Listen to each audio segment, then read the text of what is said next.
Okay, guys, this is Dre Zangata, or you can call me Andre Scott. I'm a health and wellness independent consultant. Right, so just to get this clear, really start the Jack Cranfield Success Principles. That book, what I'm doing here is literally just the audio. Yeah, you can look at my pretty face if you're into that type of stuff. However, it is really just audio in terms of listening, and if you haven't got time to read the book or you're not technical know-how in terms of Audible and getting it that way, I'm the next best thing. All right. So without further ado, I will be going through the next principle. Principle 2, just to get a quick check back of be clear of why you're here. If you've not got hold of the first two principles, I suggest reading it, doing the task in principle 2 and getting in on it.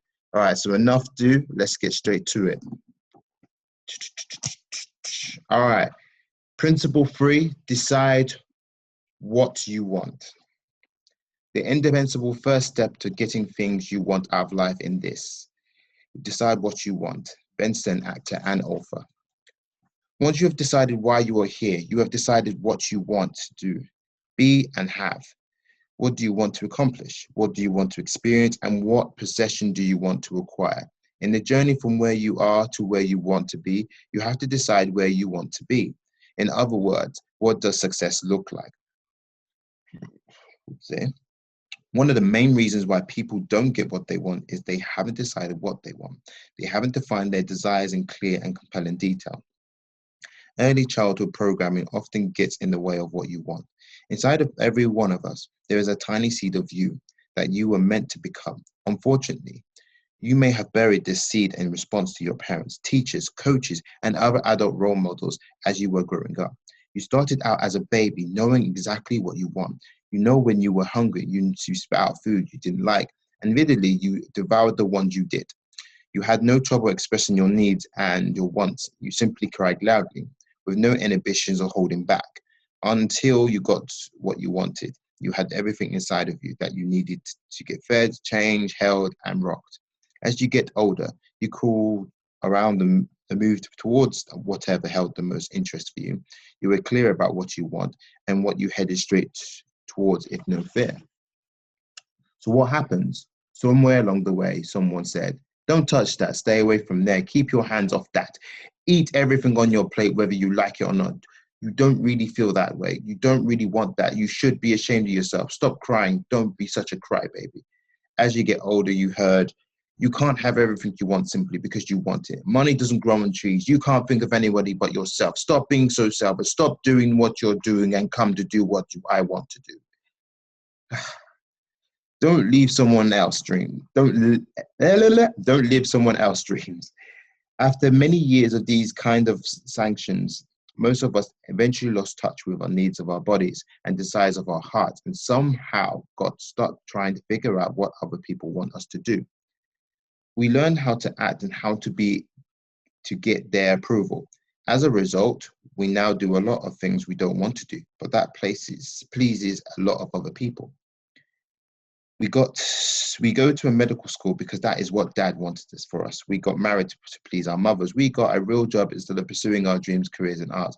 We go straight into graduate school instead of taking a year off backpacking through Europe. In the name of being sensible, we end up becoming numb of our own desires.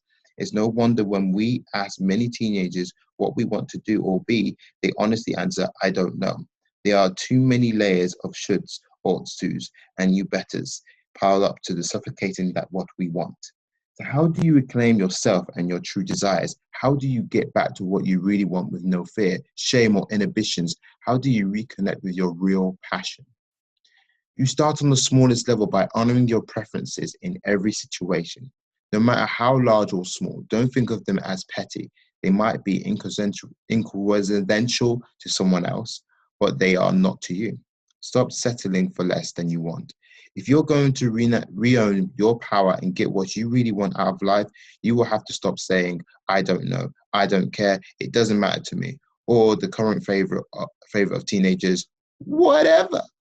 When you are confronted with a choice, no matter how small or insignificant, act as if you are a preference. Ask yourself, if I did know, what would it be? If I did care, which would I prefer? If it did matter, what would I rather do? Not being clear about what you want and making other people's needs and desires more important than your own is simply a habit. You can break it by practicing the opposite habit. The yellow notebook. Many years ago, I took a workshop with self-esteem and motivational experts, Sherry Carter Scott, author of Life is a Game. There are rules as for 24 of us enter the training room on the first morning. We decided to directed to take a seat in one of the chairs facing front of the room. There was a spiral-bound notebook on every chair. Some were blue, some were yellow, some were red. Then one of them chair was yellow. I remember thinking, I hate yellow. I wish I had a blue one. And Sherry said something that changed my life forever. If you don't like the color of the notebook you have, trade with someone else and get the one you want. You deserve to have everything in your life exactly the way you want it. Wow, what a radical concept. For 20 some years, I had not operated from that premises. I had settled, thinking I couldn't have everything I wanted. So I turned to the person to my right and said, "Would you mind trading your blue notebook for my yellow one?" She responded, "Not at all. I prefer yellow. I like the brightness of the color. It fits my mood." I now had the blue notebook, not a huge success in the greater scheme of things, but it was the beginning of reclaiming my birthright to acknowledge my preferences and exactly what I want. Until then, I would have discounted my preferences as petty as not worth acting on. I would have continued to numb out my awareness of what I wanted. That day was a turning point for me, the beginning of allowing myself to know and act on my wants and desires in much more powerful ways. Make a I want list. One of the easiest ways to begin clarifying what you truly want is to make a list of 30 things you want to do, 30 things you want to have, and 30 things you want to do before you die. This is a great way of get the ball rolling. Another powerful technique is to unearth your wants into what to ask a friend to help you make a I want list. Have your friend continue ask, what do you want? What do you want? To 10 to 15 minutes. Oh, I'm going to have to do this, aren't I? And jot down your answers. You'll find the first ones aren't that all that profound. In fact, most people usually hear themselves saying, I want a Mercedes, I want a big house on the ocean, and so on. However, by the end of the 15-minute exercise, the real you begins to speak. I want people to love me. I want to express myself. I want to make a difference. I want to feel powerful. Wants that are true expressions of your core values. Okay, so that's going to go on the list of doing. So just to be clear really quickly, I will read through the book so you guys can better understanding and get it into your head, or if you're listening, and then I'll do a separate video on me actually doing the task as well, because it's important to actually do it, not just read it. Reading the book is pointless. It's all about action. Act, ACT, action changes things. So I'll be doing it on another video altogether. Is worrying about making a living stopping you? What often people from expression their true desire is they don't think they can make a living down what they love to do. What I love to do is hanging out and talking with people. You might say with Oprah Winfrey, makes a living hanging out talking with people. And my friend Diana Bruce, who is an international tour guide, makes a living hanging out talking with people on some of the most exciting exotic locations in the world.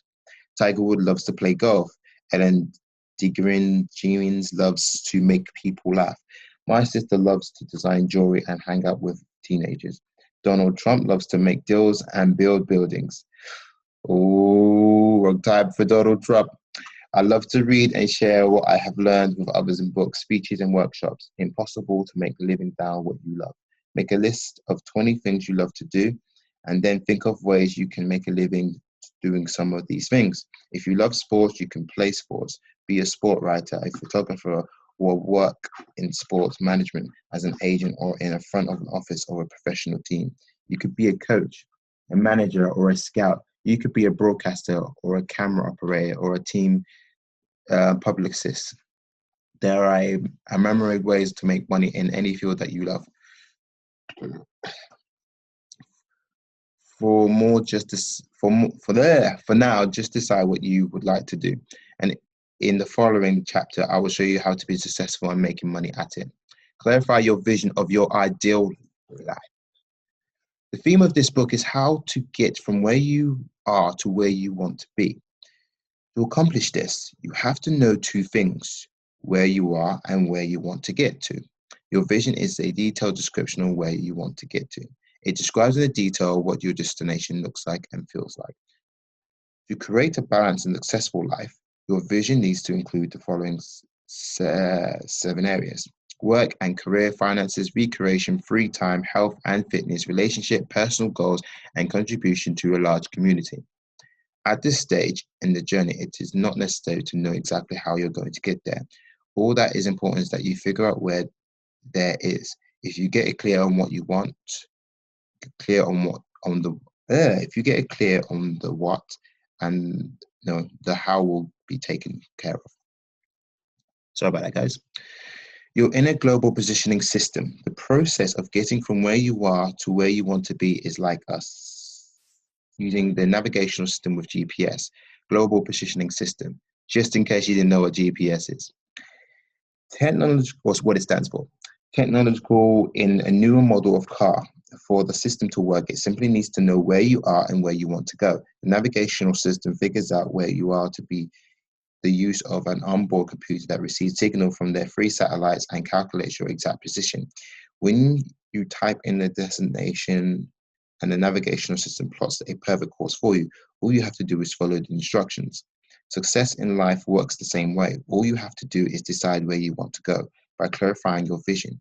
Lock in the destination through goal setting, affirmations, visualization. Start moving in the right direction. Your inner GPS will keep unfolding your route as you continue to move forward. In other words, once you clarify and stay focused on your vision, and you'll be teaching lots of ways to do that, the exact steps will keep you appearing along the way. Once you are clear about what you want and keep your mind constantly focused on it, the how will keep showing, sometimes just when you need it and not a moment earlier.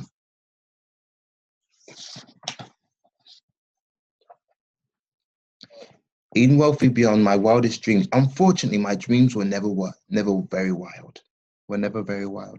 Okay, there you go. Reading from the picture there.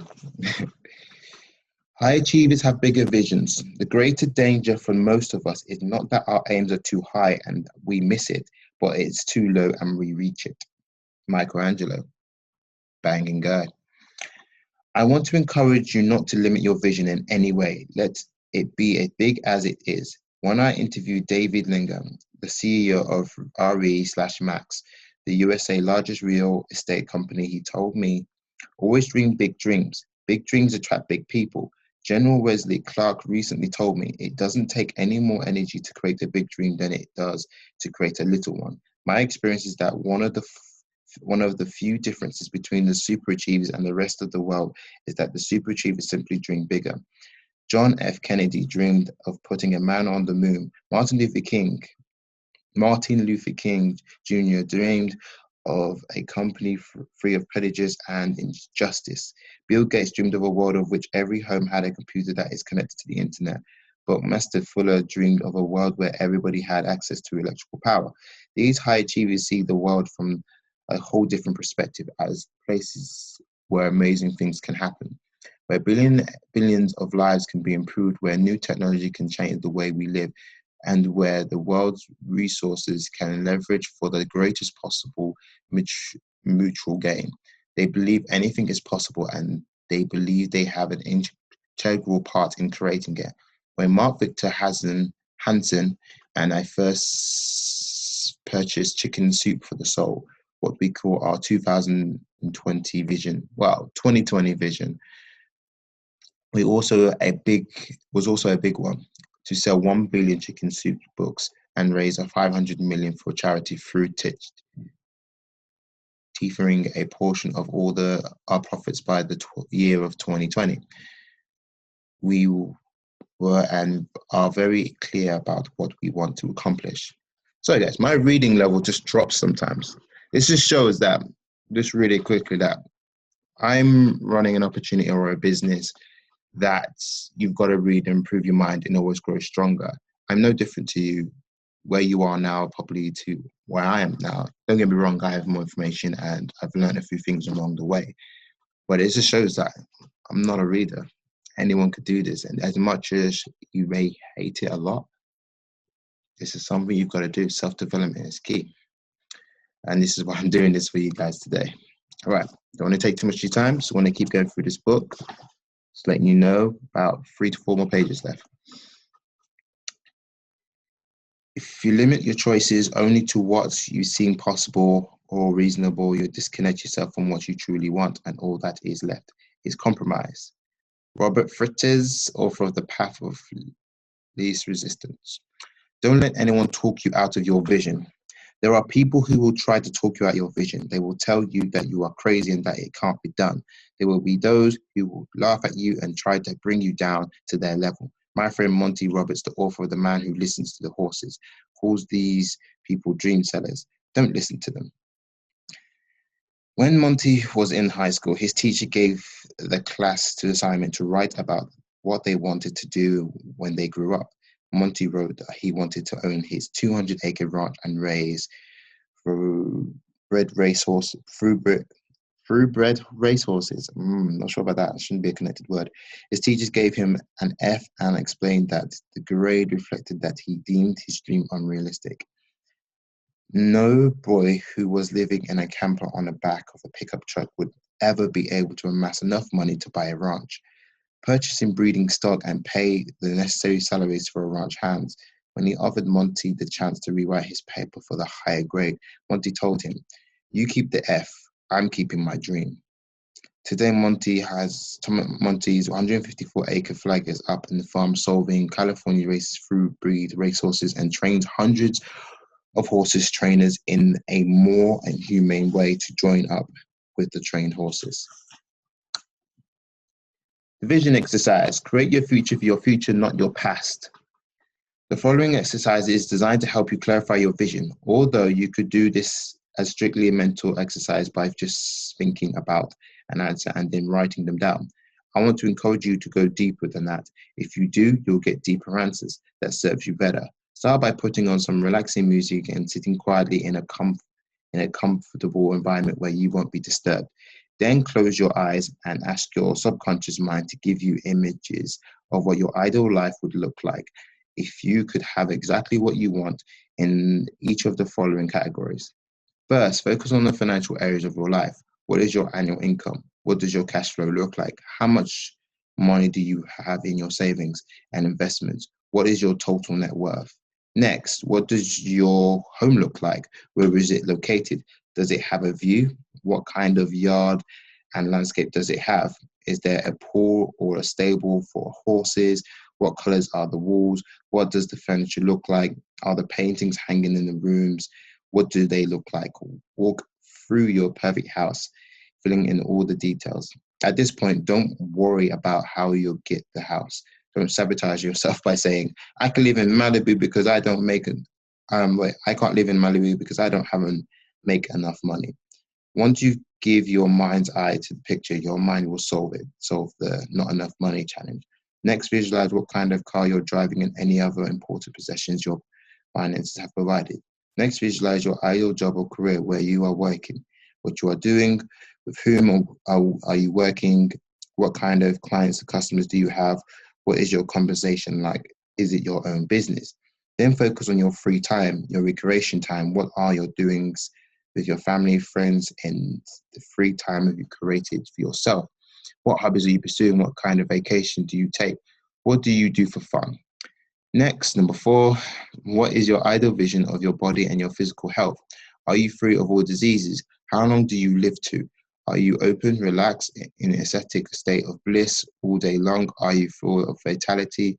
Are you flexible or as well as strong? Do you exercise, eat good food, and drink lots of water?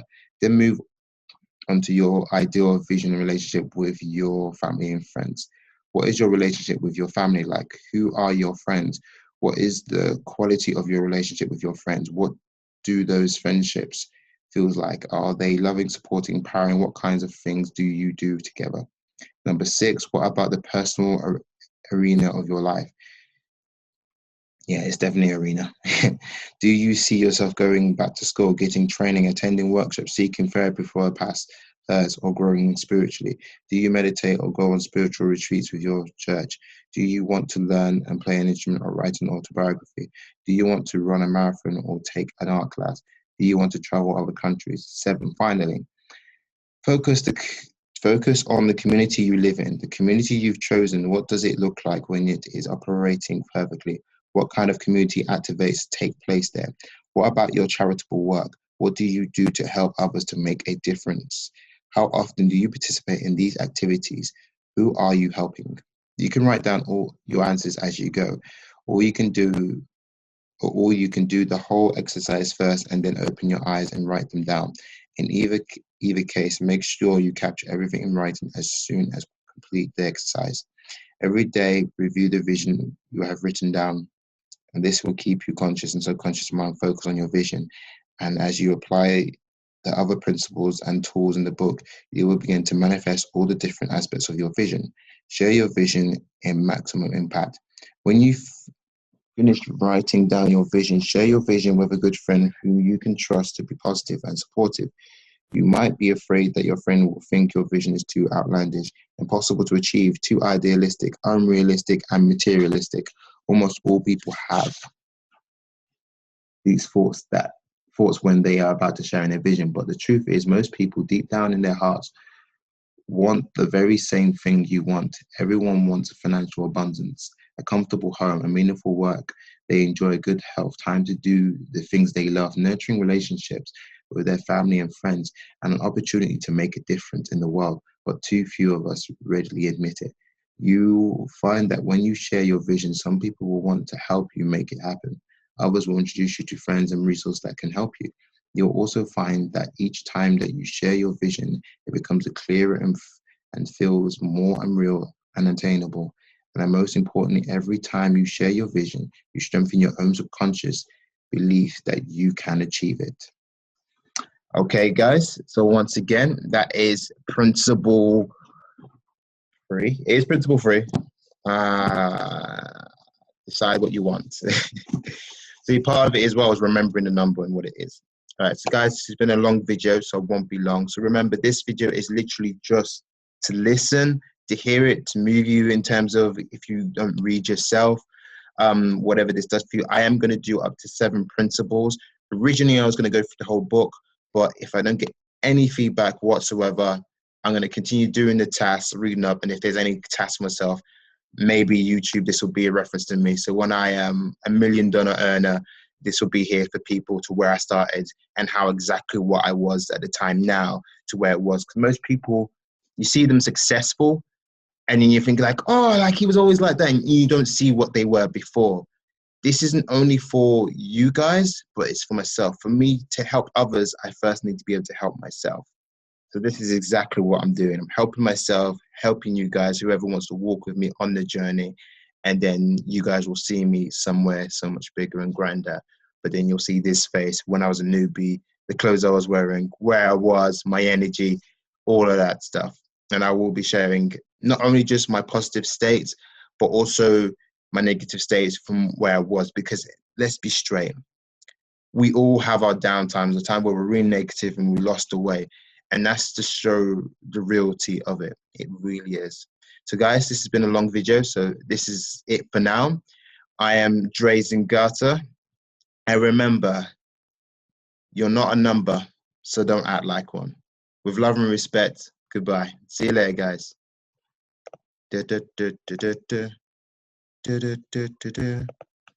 See ya.